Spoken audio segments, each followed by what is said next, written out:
बात ही मानी तो हरण हो गया। बोले गोविंद भगवान की। ऐसे नहीं बैठना है, दरिद्रासन होती है। बोले वृंदावन में हरिलाल की। भोलेनाथ भगवान ने कहा देवी तुमने यहाँ कथा नहीं सुन पाई, लेकिन अब कथा कौन सुन रहा है? कथा कौन सुन रहा? तब पीछे देखा तो वो सुखदेव जी महाराज। भोले बाबा त्रिशूल के पीछे पड़े और सुखदेव जी दौड़ते दौड़ते कहाँ पहुंचे? सम्याप्रास। भारत और चीन की जो सीमा है, बॉर्डर, वहां पे व्यास गुफा है जिसका नाम पहले था सम्याप्रास। आज उस गांव का नाम क्या है? माणा गांव। भारतवर्ष का जो लास्ट गांव है चीन के पास, माणा गांव।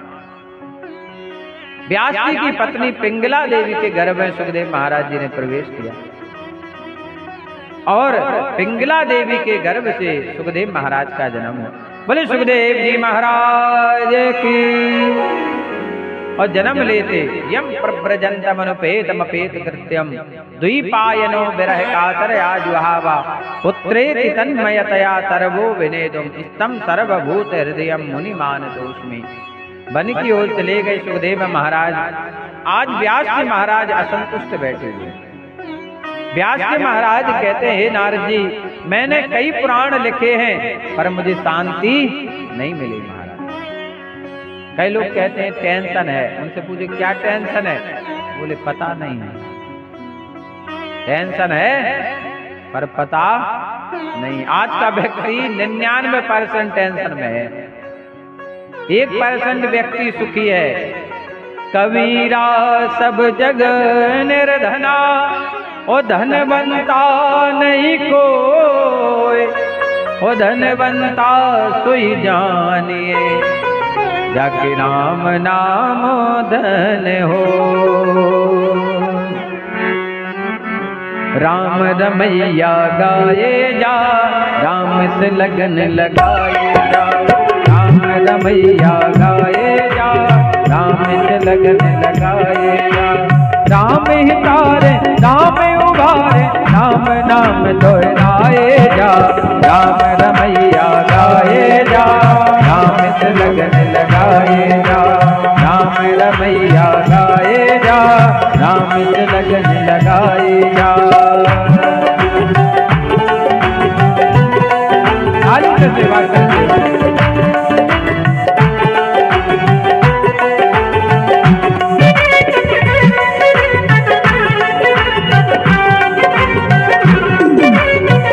बोले राम राजा सरकार की।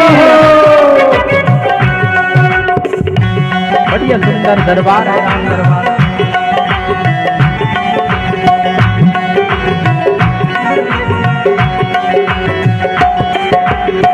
सुबह यहाँ तो शाम वहाँ है, राम बिना राम कहाँ है। सुबह यहाँ तो शाम वहाँ है, राम बिना राम कहाँ है। राम रमैया गाए जा, जीवन के सुख पाए जा। राम रमैया गाए जा, जीवन के सुख पाए जा। राम ही तारे राम उबारे, राम राम दोहराए जा। राम रमैया गाए जा, राम से लगन लगाए जा। राम रमैया गाए जा, राम से लगन लगाए जा।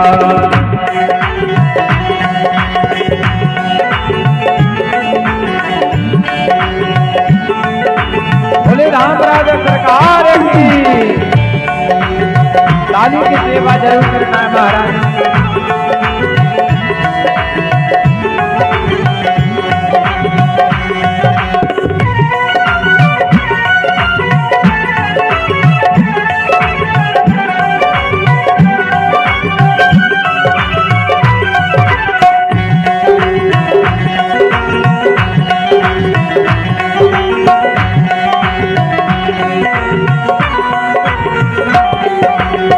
भटकाए जब भूल भुलैया, बीच भंवर में अटके नैया।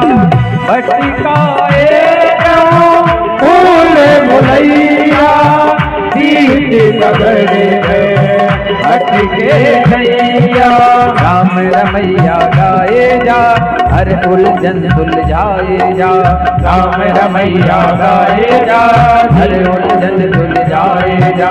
राम तारे राम उबारे, राम राम दोहराए जा, राम रमैया गाए जा, राम से लगन लगाए जा, राम रमैया गाए जा, राम से लगन लगाए जा।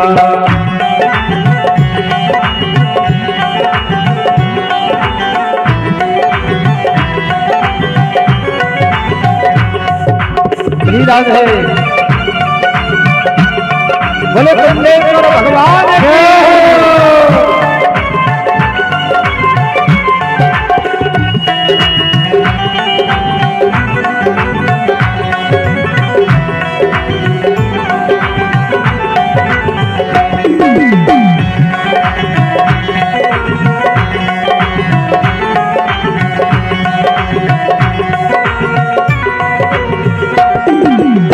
राम नाम बिन जागा सोया, अंधियारे में जीवन खोया।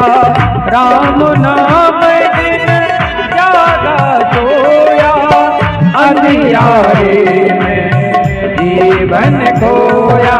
राम रमैया गाए जा, मन का दीप जलाए जा, राम रमैया गाए जा, मन का दीप जलाए जा। राम ही तारे राम उबारे, राम राम दोहराए जा, राम रमैया गाए जा, राम से लगन लगाए जा, राम रमैया गाए जा, राम से लगन लगाए जा, राम रमैया गाए जा, राम से लगन लगाए जा, राम रमैया गाए जा, राम से लगन लगाए जा। बोले श्री रामचंद्र भगवान की। भूत भावन भोलेनाथ भगवान तो वापस लौट के आ गए, क्योंकि वो जान गए कि जिसने अमर कथा श्रवण कर ली हो उसे कोई मार नहीं सकता। सुखदेव महाराज मां के गर्भ में 12 वर्ष रहे। 12 वर्ष के बाद सुखदेव महाराज का जैसे जन्म हुआ वो वन की ओर चल दिए। एक दिन हम लोगों को भी वन में जाना चाहिए, लेकिन हम वन में जा नहीं पाते। वन में जाने का समय कब है? जब 50 पूरे हो जाए। क्या वन अब वानप्रस्थ की ओर प्रस्थान कर देना चाहिए। घर की चाबी बाती अपने बच्चे बहू को दो, लो बेटा अब तुम संभालो, अब तुम बढ़िया भगवान का भजन करेंगे। पर भजन में मन लगता नहीं महाराज। 50 साल में इतनी टेंशन वो अपने ऊपर ले लेता, इतनी टेंशन ले लेता है उससे उबर नहीं पाता है, उसी में फंसा रहता है। फिर होते हैं 60 पूरे और फिर 61 तो 60 आ गया। सरकार रिटायर्ड करती है 60 साल में। 60 साल में जानते हो क्यों रिटायर्ड कर देती है सरकार? क्योंकि बुद्धि पर काम नहीं करती है, आंखें भी काम नहीं करती हैं, सुनाई भी कम देने लगता है। ये सब घंटी हैं भगवान की, इन्हें साधारण रूप में नहीं लेना।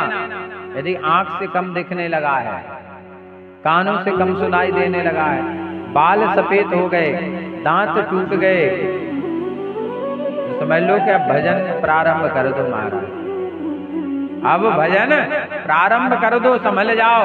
पर व्यक्ति इतना होशियार हो गया है, बाल सफेद हो गए तो वो डाई लगा लेता है, दांत टूट गए तो नए लगवा लेता है, सुनाई कम देता है मशीन लगा लेता है, कम दिखता है चश्मा लगा लेता है। अच्छा भगवान भी जानते थे तो उनने जो ढक्कन पहले से फटकाया था, को काम का चून कि बच्चा समय ही काम को है, बस वो कोनो काम को नहीं है। सुनाई तो छिद्र से देता है, ये ढक्कनों को कोनो काम थोड़ी है। और भगवान जानते कि चलेगा चश्मा उपनेत्रम है। ये सब चिट्ठियां हैं, जब जागे तब सवेरा। आज महर्षि व्यास जी असंतुष्ट हैं। वो कहते नारद जी मैंने कई ग्रंथ लिखे हैं, मैंने शिव पुराण लिखा, देवी भागवत पुराण लिखा, पंचम वेद महाभारत भी लिखा, पर मुझे शांति नहीं मिली। हे नारद जी, मुझे शांति क्यों नहीं मिल रही है? और मैं ग्रंथ पर ग्रंथ लिखते लिखते मैंने कई ग्रंथ लिख दिए, पर मुझे संतोषी नहीं हुआ। तब नारद जी ने कहा, अब मैं तुम्हें कुछ देता हूं, तुम उसको लिखना। तो नारद जी ने व्यास जी को चतुर श्लोकी श्रीमद् भागवत कथा प्रदान की। बोले तुम इसको लो। अहमेवासि मेवाग्रे चतुर्श्लोकी श्रीमद् भागवत प्रदान की। और व्यास जी महाराज ने जब उन 4 श्लोकों को पढ़ा, महाराज जैसे छोटा सा बच्चा होता है ना, आप उसको आप आम देना, छोटे से बच्चे को आम देना, महाराज वो बार बार उसको चूसने के लिए दौड़ता है। ऐसे व्यास जी महाराज ने जब 4 श्लोक पढ़े, बोले इतना आनंद, 4 के 8 श्लोक बना दिए, 8 के 16 बना दिए महाराज। वो बनाते बनाते 18,000 श्लोक बना दिए व्यास जी महाराज ने। 18,000 श्लोक श्रीमद् भागवत में है। इतना सुंदर ग्रंथ है, आनंद की अनुभूति होने लगी व्यास जी को।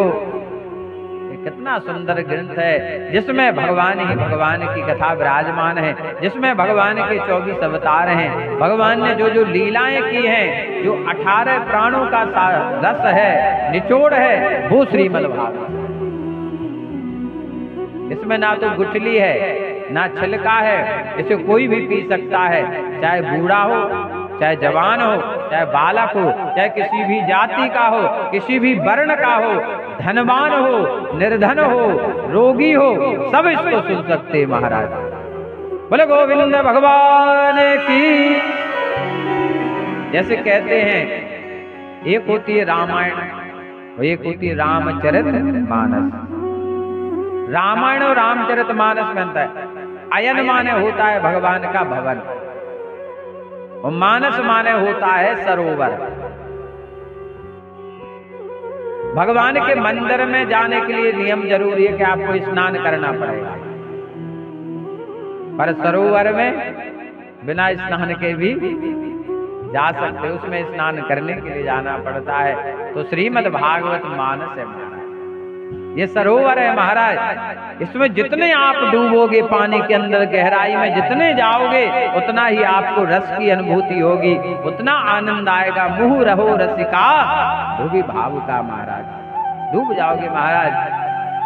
मैंने वृंदावन में देखा महाराज, वृंदावन में सबको बांस नहीं मिलता है, क्योंकि मैंने एक बात कही थी कि एक होता है तीर्थ और एक होता है धाम और एक होता है भगवान का घर। और घर में एंट्री सबको नहीं दी जाती है महाराज। चोर भी बहुत हैं, चोर भी बहुत है, ना कौन सी घड़ी उठा ले जाए, सोना उठा ले जाए, पैसा उठा ले जाए। सोच समझ के घर में प्रवेश मिलता है हर व्यक्ति के लाने, कुंडी नहीं खुलत। कई लोग आते हैं, बोले बाहर से कौन हो तुम, तो कोई विषय, बोले अंदर आओ, बैठो, चाय पियो, बैठो, आप हमारे बाजार आप बैठो, क्योंकि हमें उस पर विश्वास है। तो भगवान देखते हैं कि तुम हमारे घर में रहने के लायक हो कि नहीं हो, तब वृंदावन में वास मिलता है महाराज। जिस पर भगवान की कृपा हो, वृंदावन में मोह रहना है, संतन के संग बैठ बैठ के मोह सुमरण करना है। भारतवर्ष के एक बहुत अच्छे गायक थे जिनका नाम था विनोद अग्रवाल महाराज। ऐसे ऐसे भजन गाए हैं उन्होंने, इतने सुंदर सुंदर। उनका एक भजन हम हमेशा गाते हैं, गुनगुनाते हैं। एक पंक्ति आपको सुनाई देते हैं। फूलों में सज रहे हैं श्री वृंदावन बिहारी, फूलों में सज रहे हैं श्री वृंदावन बिहारी, फूलों में सज रहे, फूलों में सज रहे श्री वृंदावन बिहारी, फूलों में सज रहे श्री वृंदावन बिहारी, और साथ सज रही है, और साथ सज रही है वृषभान की दुलारी,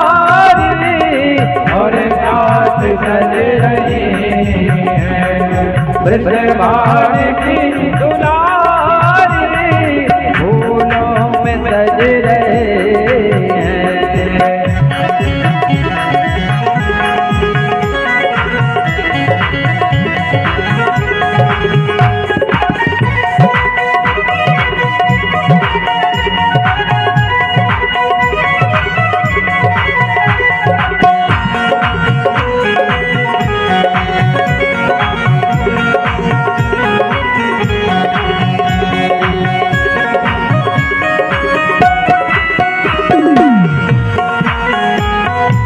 उन्हीं के भजन है, बड़े सुंदर भाव हैं। चुन चुन के कलियां जिसने बंगला तेरा बनाया, चुन चुन के कलियां जिसने बंगला तेरा बनाया, जिन चाहे आभूषणों से जिसने तुझे सजाया,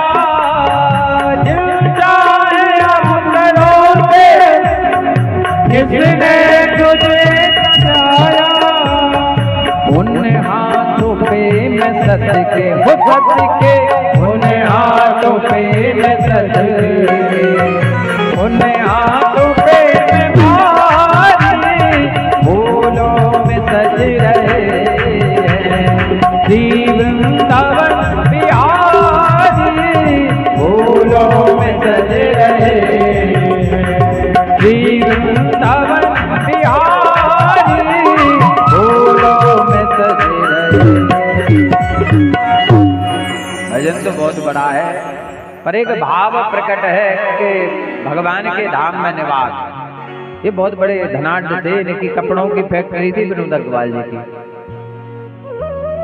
पर इन्होंने जीवन भर कन्हैया के भजन गाए। जब गाते थे तो बहुत रोते थे, वो एक ही विनती करते थे कि जब मेरे प्राण निकले तो आपके धाम में निकले। तो बंबई से उनका घर बना वृंदावन, और इनकी देह त्याग वृंदावन। जीवन का सर्वस्व फल मिला इन्हें गाने का।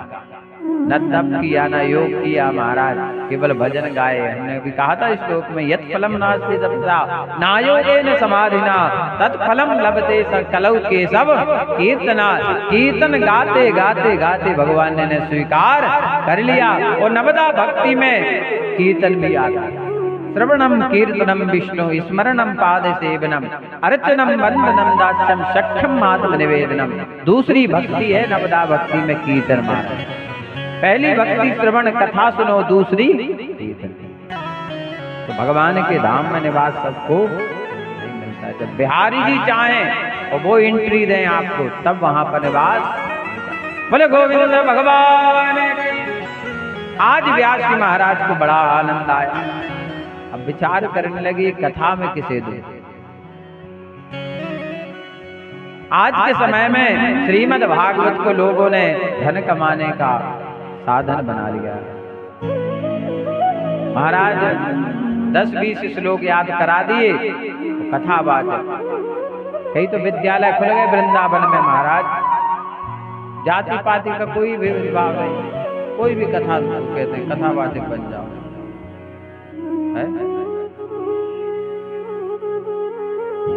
व्यासाय कृष्ण रूपाया, व्यासाय कृष्ण रूपाया। अब यहां क्या व्यास किसका स्वरूप है? भगवान का। और भगवान ने किसे माना? पूजा ब्राह्मण को। नमो ब्रह्मण्य देवाय गो ब्राह्मण हिताय जगत हिताय कृष्णाय गोविंदाय। ये सारा संसार भगवान के अधीन है। देवाधीनम जगत सर्वा। ये सारा संसार भगवान के अधीन है। और भगवान किसके अधीन है? ते मंत्रा। मंत्र के अधीन। ते मंत्रा ब्राह्मणाधीना तस्मात् ब्राह्मण देवता। भगवान किसके अधीन? मंत्र के। मंत्रस्य धीनस्य देवता। मंत्र बोलेंगे शिव जी का तो शिव जी आ जाएंगे। नमः शंभवाय च मयो भवाय च नमः शंकराय च महेश्वराय च नमः शिवाय शिवतराय च। शिव जी का ध्यान किया वो आ गए। गणेश जी का ध्यान किया गजाननम भूतगणाधिपतिं गणेश जी आ गए। राम जी का ध्यान किया, रामाय रामभद्राय रामचंद्राय वेदसे रघुनाथाय नाथाय सीताय। देवी जी का ध्यान किया, जयंती मंगला काली बोल। तो मंत्र बोलेंगे जब ही आएंगे। मंत्र दीनश्च देव ते मंत्रा ब्राह्मणाधीन। मंत्र किसके अधीन है? ब्राह्मण। तस्मात् ब्राह्मण। तो भगवान ने किसे माना? ब्राह्मण को। इसलिए भगवान ने कहा मेरी कथा सुनाने के अधिकारी कौन है? ब्राह्मण। मैं उन्हें पूजता हूं। विप्रधेन सुर संत लीन मनुज अवतार। यदि ब्राह्मण के मुख से कथा हो तो यजमान का कल्याण है महाराज। अब एक जगह का नाम नहीं ले रहे हैं, एक जगह एक कन्या कथा बांचने आई। 7वें दिन कथा हुई, 8वें दिन यजमान का बालक खत्म हो गया पूर्णाहुति के दिन। अब मंच से नहीं कह सकते महाराज, कुछ बातें मर्यादा में रहती हैं। बाद में पता चला अब कोई क्या कर सकता है बताओ आप। अब किसकी गलती है? बुलाने वाले की है गलती। सोच समझ के विचार में तो कहते हैं पब्लिक जुड़ जाए, बस कुछ ऐसा किया जाए कि पब्लिक जुड़ जाए, हमारा नाम हो जाए। अरे जरूरी थोड़ी है पब्लिक जुड़ जाए, 10 लोग बैठ जाओ है? जरूर थोड़ी कि 10,000 हो, 10 हो पर सुनने वाले हों। उसी में उद्धार है। बोले वृंदावन में हरिलाल की। तो व्यास जी महाराज से नारद जी ने कहा आपको कहीं जाने की आवश्यकता नहीं है, आपके ही पुत्र हैं सुखदेव महाराज, उन्हें प्रदान करें ये कथा। सुखदेव महाराज को श्रीमद् भागवत कथा प्रदान की। व्यास जी महाराज ने कहा बेटे जाओ जन जन में जाकर के श्रीमद् भागवत कथा का प्रचार प्रसार करो। और पहली श्रीमद् भागवत कब हुई ये पता है? ये भी पता नहीं है। भादों के महीने में। कब हुई? भादों के महीने में राधा अष्टमी से पूर्णिमा। ध्यान रखना, भूल नहीं जाना, फीड कर लेना। हाँ अगर ये फीड कर लोगे तो ही कथा सुनना। ये का भगवान ने दो नहीं से सुना।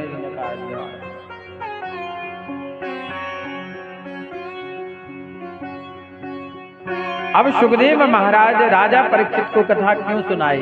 राजा परीक्षित से आकर ऐसा क्या अपराध बन गया कि उन्हें गंगा के तट पर बैठना पड़ा? एक दिन राजा परीक्षित महाराज वन में शिकार खेलने के लिए गए। राजा लोग शिकार करते थे क्षत्रिय, पर किन जानवरों का शिकार जो हिंसक हो जाए।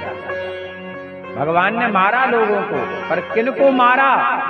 जो आताताई हो गए थे, जो संत ब्राह्मण को दुख पहुंचाते थे, प्रजा को दुख पहुंचाते थे। महाराज ऐसे व्यक्ति का, ऐसे जानवर का वध करने में कोई दोष नहीं है महाराज, जो हिंसक हो जाए।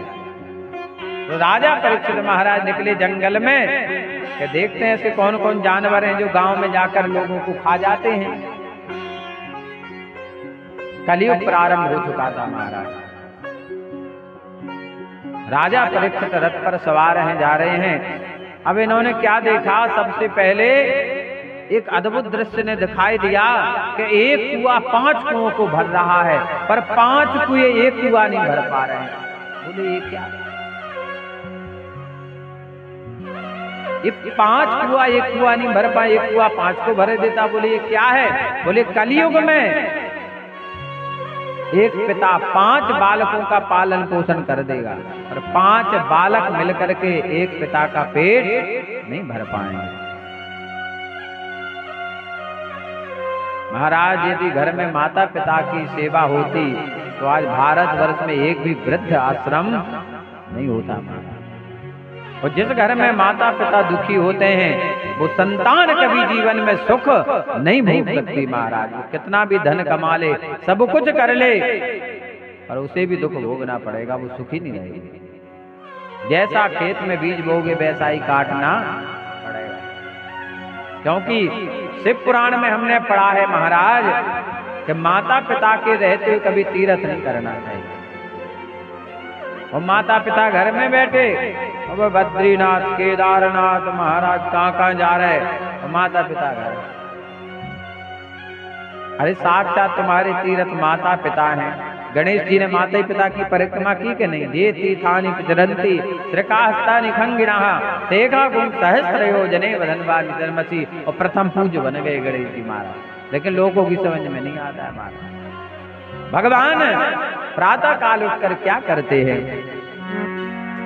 प्रातः काल उठे के रघुनाथ, प्रातः काल उठे के रघुनाथ, माता पिता गुरु नाम माता, माता पिता गुरु नाम माता, प्रातः काल उठे के रघुनाथ, प्रातः काल उठे के रघुनाथ। भगवान सबसे पहले उठते थे, जानते हो? और ऐसे देखो,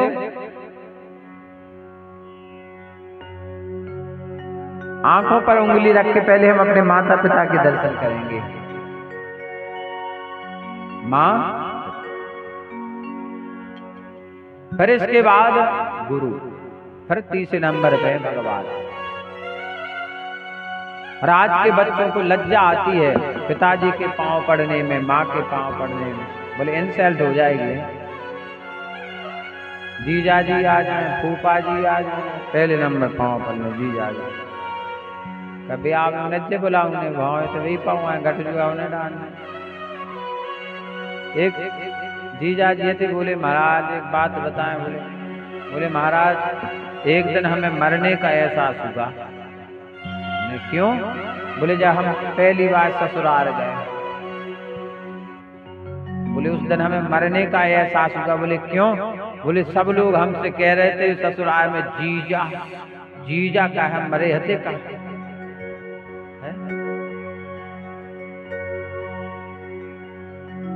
शब्द कहते थे, पहले कहा जाता पावने, वो आपका जीजा जीजा समझो अर्थ बड़ा है। बोले गोविंद भगवान की। राजा परीक्षित महाराज ने दृश्य देखा, आगे बढ़े